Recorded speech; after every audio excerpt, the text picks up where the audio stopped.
Coucou, c'est Nathalie Makoma. Promo sur CPLA TV. CPLA TV Box est commis à 55 livres. Et encore plus, 10 jours gratuits. Et encore 15 livres par mois. Abonnement à CPLA TV. Oh mon Dieu.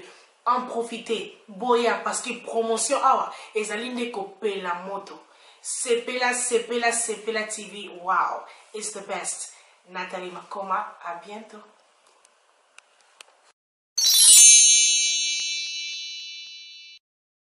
Oui, bonjour, bonsoir, Congolais partout, vous êtes dans le monde.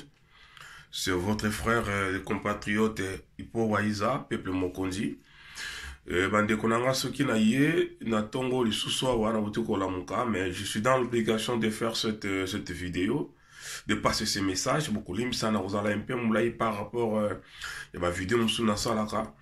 Et na ye juste pour na kolobela makambo ozole kanangola. Et bande konanga lo na koyebisa biso tozala très vigilant marambele kanangola parce que il y a une même mise il y a kanambe na aner bazana kati ya makambo wana. Nene koyebisa bien que makambo zo kanangola ezoleka ndenge boyo kawana ti. Il y a des vidéos qui circulent na marambele kanangola ma vidéo ya kala ba prison wala ça ko ya ba congolais te. Et puis, boye bango ke Angola abimisi kaka ba Congolais te. Il y a des Maliens, des Libanais, ba Guinéens. Ça dit batu nyonso oyo bazale ko sala musala moko illégal na kati Angola. Tout bazo vivre d'une façon frauduleuse na Angola. Angola bimisi batu na nyonso na ba Libanais na ba Portugais. Et ça pour na kota ordre na mboka na bango. Na webi sabino ke ngala vani trop na Angola. Na vani na Bangolais na Angola et puis na Brésil. À titre d'exemple, sur na Cabinda, Congo na Cabinda, tozana plus de 80 frontières. Bande bazana Cabinda balanda frontière, balanda misa barib sabino.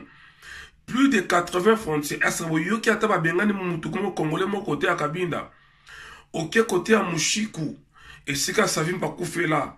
Kuna bangolais va le barape soyez le col à biso. Est-ce que vous voyez qui va refouler badou? Il y a des ex-katangé bavani depuis des années. Oyoki ba bengani bango bande ko bazana kata Luanda boyoki ba bengani bango na sidi kuna ya Angola oyoki ba bengani bato wana c'est-à-dire mutu nyonso za ko vivre d'une façon frauduleuse azali illégal na mboka na bango ba bimisi bango bande ko nanga biso tozobelela non ce qui Angola aza copier pardon Rwanda na Uganda baza copier mboka na biso mais exactement ce que nous faisons en Angola. Boyibi combien de fois ba Congolais bazo copier en Angola. Oh bana lunda. Et ça ba diamant mo zali illégal. Congolais za copier en Angola ba diamant mo illégal. Na ba commerce zo sala. Bangolais ba lingi ke oya kovana na mboka na bango alinga zo diamant alingi ko sala commerce o futa ba impôt ndeko na ngai. Pourquoi tozo lukato manipuler ba ndeko na makambo biso to yebite? Bozolinga bokota na je ya aner pourquoi kanambe na batu ne bazolinga baza solidarité ya peuple congolais na mamele kanangola poto kote la bango bokeba il y a des congolais mbula na Angola pourquoi ba bengani bango te? Moi j'ai ma famille na kati ya Luanda tilo ba bengani bango te.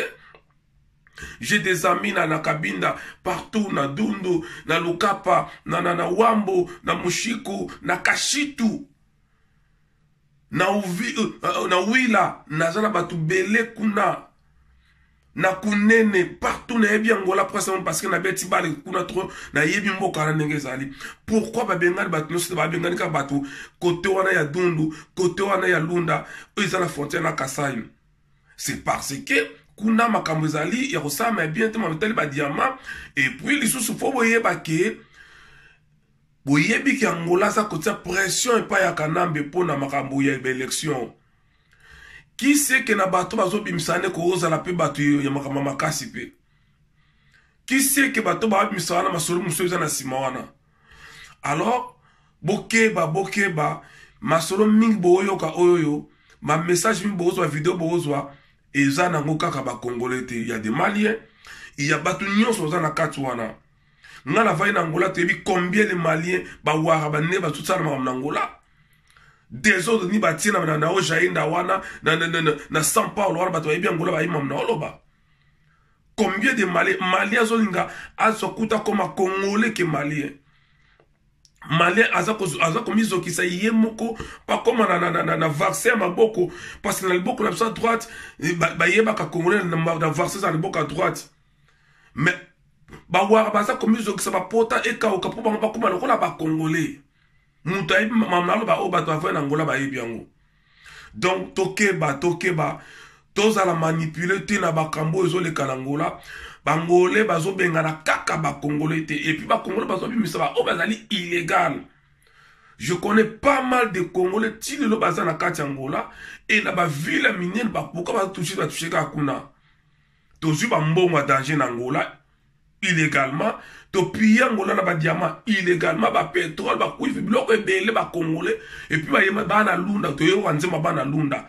Ba famille comment ba mbongo ebele na Congo parce na diamant ba tu Angola autre mané ko yiba et le bazo ta ordre bazo kanga kutu na bana ya président ya Eduardo Santos ba kanga bango et pourquoi pas biso ba Congolais to yiba ko sala maram kuna alors ba ndeko nanga tokeba ba je ya aner alingi azwa solidarité ya Congolais alinga zala na sima pe plutôt sangana to banda ko attaquer Angola parce que bango un que peuple alingi su bango te et puis Angola tout ça bango pression.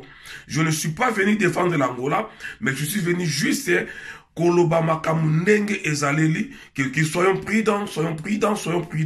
Toko tanaje ya anerte. Ezalinga de konabino ipo waiza, mais kalamingi te na kolobla makamususu o etali politique, mais lelo OEP oui ezali lié, ezali déjà politisé, yango na singa ba Congolais ko partager vidéo o ezomona te ka ya buye, oyebino subsi nango te Angola. Batnyo so mo la vidéo ne so circuler zaka ba Congolais te. Ingeta.